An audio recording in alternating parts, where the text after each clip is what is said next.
طبعا زي ما احنا عارفين سامسون لسه في عقده موسمين.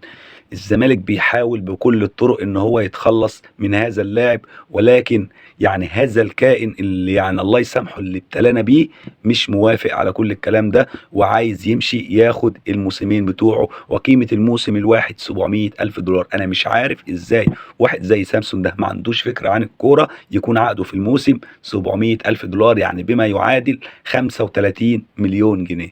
طبعا ابراهيم نضاي الحمد لله خلصنا منه وهنحاول نخلص مشكلته، وهو بالمناسبه انتقل لنادي القادسيه خلاص، يعني نضاي خلاص مشي من نادي الزمالك. طبعا سيد عبد الله نيمار خلاص راح اعاره للمصري لمده موسم ب 8 مليون جنيه.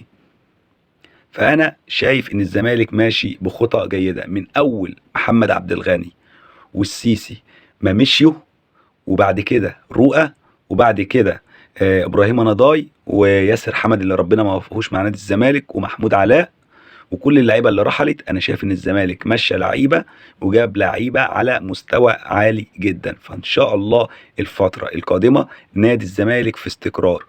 ودي بداية، لسه في تدعيمات تانية، في 2 مدافعين جايين الزمالك، وفي مهاجم تاني جاي الزمالك بإذن الله، وفي لاعب أيضا رقم 6 في الملعب، لاعب إبواري الزمالك بيفاوضه، وإن شاء الله الصفقة تتم لأن اللاعب هيتأيد تحت السن زي سيدي نضاي. فإن شاء الله الفترة اللي جاية نادي الزمالك هيكون يعني مختلف عن كل السنين الماضية، وإحنا بنبني فريق، وبالإضافة إن زيزو إن شاء الله مجدد وقاعد في نادي الزمالك، وفي خلال شهر بإذن الله زيزو هيكون موقع 3 سنوات. عايز اطمن جمهور الزمالك بالنسبه لصفقه بوبينزا.